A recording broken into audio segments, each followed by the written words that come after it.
There is a quiet ache carried by people who have spent their lives being needed only in moments of crisis. They become the ones others call when they are falling apart, but rarely when they are whole. They are held close when someone is breaking, then forgotten when the healing begins. Their worth becomes tied to the wounds of others, and their presence becomes a place people visit only in darkness, never in light. This story is about that ache, the lifelong effect of being valued only for what you can fix, and not for who you are. A tenderness that grows tired, a heart stretched thin, a lifetime spent feeling necessary only when others are undone. The moment you realize your ROL lit does not happen suddenly. It is a slow recognition, often arriving in small moments that finally connect. You notice that the messages you receive always begin the same way. Are you awake? Do you have a minute? I need to talk to someone. The voice on the other end trembles. They tell you everything, their heartbreak, their fear, their confusion. And you listen because listening is what you have always done. You steady them, you pull them back from the edge. You offer comfort, guidance, presence. But when their world settles, your phone grows quiet. The same people who cried in your arms forget to ask if you are okay. They return to their routines, their joy, their relationships, while you return to your silence. At first you tell yourself it is fine. You are glad they are better. You are grateful they found their way again. But somewhere inside, a small truth whispers, they only need you when everything is falling apart. You become the emergency shelter, not the home. The storm drain, not the safe harbor. You are always there for others, yet rarely held in return. And the moment you realize this, even quietly, something shifts. A small sadness forms in the spaces where you wait for someone to need you for reasons other than pain. Where this pattern, BGA, and patterns like these do not form in adulthood alone. They begin in childhood, shaped by the emotional weather of your early world. Perhaps you were the child who noticed everything. You sensed the tension in the room before anyone spoke of it. You felt the heaviness in a parent's voice, the fatigue in their silence. You learned early that your needs were less urgent than theirs. You learned to soothe them instead of seeking comfort yourself. Maybe you were praised for being helpful, called mature, responsible, strong, compliments that felt warm at first, but slowly taught you which version of yourself was most acceptable. You became the caretaker, long before you understood the toll, the one who swallowed your own pain so you could hold the pain of others, the one who kept calm in households that depended on your emotional quietness. Or perhaps love itself felt conditional. When you succeeded, you were noticed. When you struggled, you were met with impatience or distance. You learned that being okay kept you invisible, and being needed, being useful, kept you included.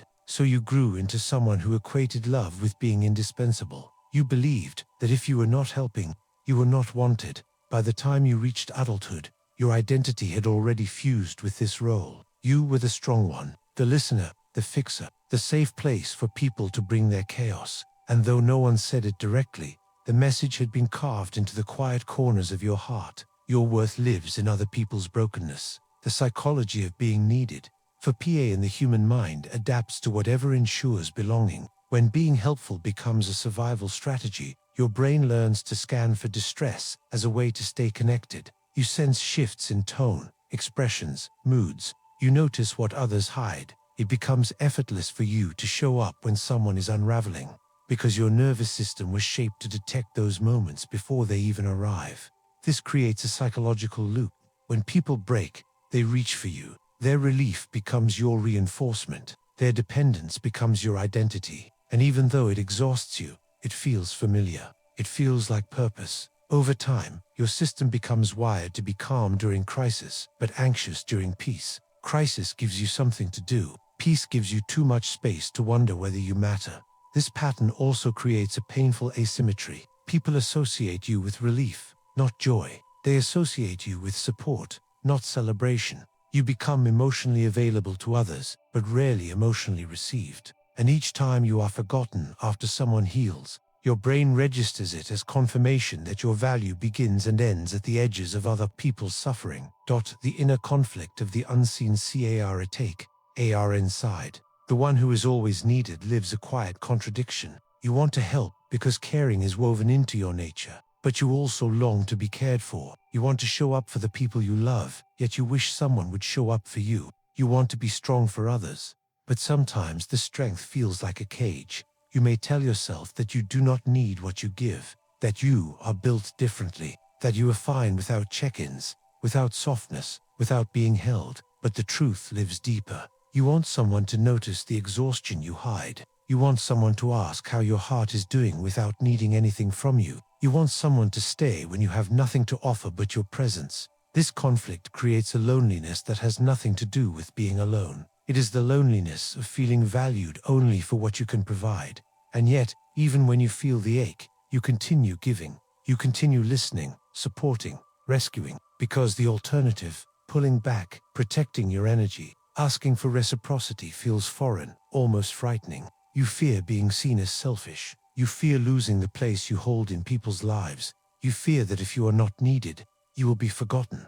The moment you realize you are empty within, there comes a moment when the weight becomes undeniable. A moment when you feel the heaviness of always being the strong one. It may happen after helping someone through yet another crisis, only to return to an inbox full of silence. It may appear in the mirror, when you notice how tired your eyes look after another night spent comforting others instead of sleeping. Or it may rise inside you unexpectedly, like a quiet ache that has been waiting too long to be named.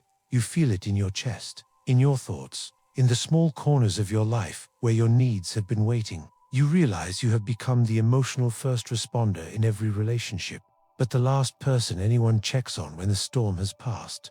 You realize you have learned to pour from a cup that is rarely, if ever, refilled. You realize that the people who depend on you the most know the least about your inner world.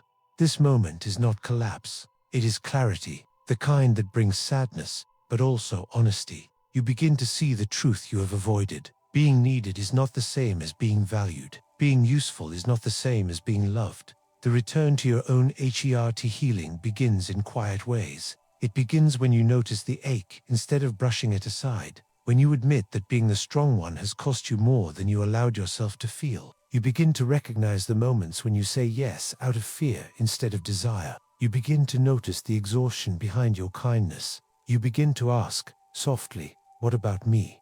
This return is not selfish. It is necessary. You learn to take small steps back from roles that drain you. You learn to say no without guilt. You learn to let silence be yours, not just the space you hold for others. You begin to express your needs, even if only in whispers at first. You begin to reach for support, rather than waiting for someone to notice you need it. And slowly, your heart begins to heal from years of being a refuge for others, but a stranger to yourself. The freedom of being wanted, not just an EDD in the end. The transformation is gentle. You begin to understand that the right people do not come to you only when they are broken. They come in their joy, their laughter, their ordinary days. They do not value you for your strength alone. They value you for your presence, your softness, your humanity. You learn that you deserve relationships where you are chosen, not just relied on. Where you were celebrated, not only utilized. Where you are remembered, not only summoned during storms. The lifelong effect of feeling needed only when others are broken begins to soften. You realize that being needed is not the same as being loved, and that you are worthy of a love that exists even when no one needs saving. You step into a quieter freedom, a life where your heart is not a tool, but a home. A life where you are no longer defined by what you repair in others, but by what finally begins to mend within you.